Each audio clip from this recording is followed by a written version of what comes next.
সংস্কৃতি বিষয়ক মন্ত্রণালয়ের মাননীয় প্রতিমন্ত্রী নাহিদ ইজহার খান এমপিকে তার মূল্যবান বক্তব্য প্রদানের জন্য বিনীত অনুরোধ করছি।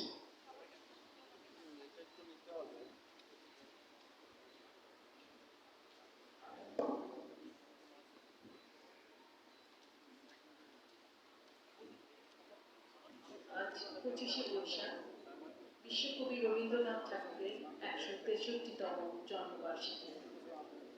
কবিগুরুর জন্মবার্ষিকীর উপলক্ষে সোনার বাংলার স্বপ্ন ও বাস্তবতা রবীন্দ্রনাথ থেকে বঙ্গবন্ধু শীর্ষক অনুষ্ঠানের প্রধান অতিথি হিসাবে উপস্থিত আছেন মাননীয় speaker doctor Shirin Sharmin Chowdhury MP, Padmashri পদভূষিত অধ্যাপক ডক্টর রিজওয়ানা চৌধুরী বন্যা, বিশেষ অতিথি, স্মারক বক্তা, স্বাগত বক্তা, সম্মানিত সংসদ সদস্যগণ, সকল অতিথিবৃন্দ ও গণমাধ্যম কর্মী, সবাইকে জানাই আমার সালাম ও শুভেচ্ছা।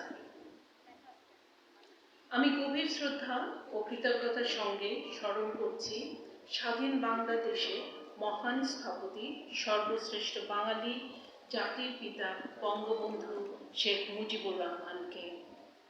আমি স্মরণ করছি জাতীয় চার নেতা সহ সকল বীর মুক্তিযোদ্ধা ও স্বাধীনতার শহীদদের, স্বাধীনতা যুদ্ধে সর্বোচ্চ আত্মত্যাগকারী মা ও বোনেদের। শ্রদ্ধার সাথে স্মরণ করছি 75-এর 15ই অগস্ট বঙ্গবন্ধু পরিবারের শহীদ সকল সদস্যদের।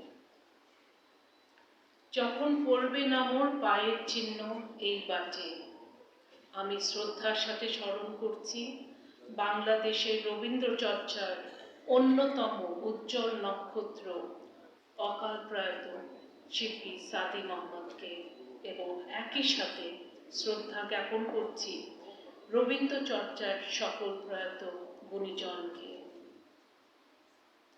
আছে দুঃখ, আছে মৃত্যু, বিরহ দহন লাগে, তবুও শান্তি, তবুও আনন্দ, তবুও অনন্ত জাগে।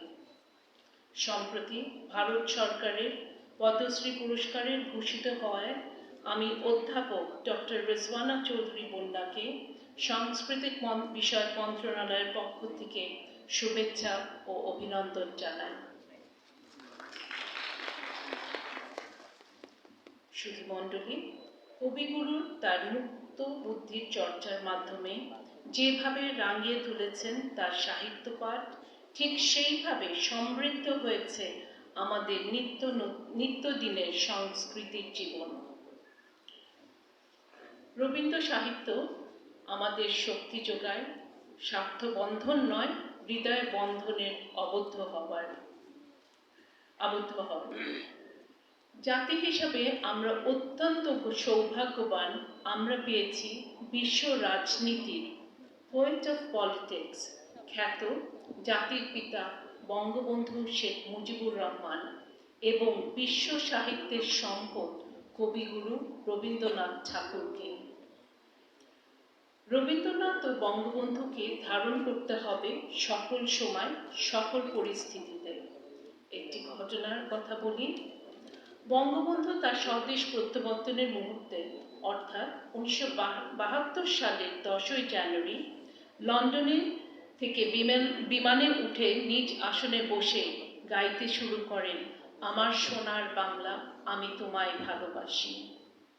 গানটি গাইবার সময় তার চোখ ছিল অশ্রুসিক্ত এবং এই গানটি তিনি বাংলাদেশের জাতীয় সঙ্গীত হিসাবে গ্রহণ করেন। সমবেত সুধী, বিপদে মোরে রক্ষা করো হেন এ নহে মোর প্রার্থনা, বিপদে আমি যেন না করি বিপদে আমি না যেন করি ভয়। কবিগুরুর এই বাণী হৃদয় নিয়ে কাজ করে চলছেন মাননীয় প্রধানমন্ত্রী। আমি তার প্রতি জ্ঞাপন করছি বিনম্র শ্রদ্ধা। বাংলা সাহিত্য ও সংস্কৃতি চর্চা হবে বিশ্বজুড়ে। কবিগুরুর জন্মবার্ষিকীতে এই হোক আমাদের প্রত্যয়। জয় বাংলা, জয় বঙ্গবন্ধু, মুক্তিযুদ্ধের স্মৃতি অম্লান হোক। আজকে অনুষ্ঠানের সভাপতি সংস্কৃতি বিষয়ক মন্ত্রণালয়ের মাননীয় প্রতিমন্ত্রী মহোদয় জনাব নাহিদ ইজহার খান এমপি মহোদয়কে তার মূল্যবান বক্তব্য প্রদানের জন্য ধন্যবাদ এবং কৃতজ্ঞতা জানাচ্ছি। বিশ্বকবি রবীন্দ্রনাথ ঠাকুরের 163তম জন্মবার্ষিকী উদযাপনের আলোচনা অনুষ্ঠানে সম্মানিত অতিথিবৃন্দকে অনুরোধ জানাচ্ছি দর্শক সারিতে আসন গ্রহণের জন্য। আমরা কিছুক্ষণের মধ্যে শুরু করব আমাদের দ্বিতীয় পর্ব, সাংস্কৃতিক পর্বটি।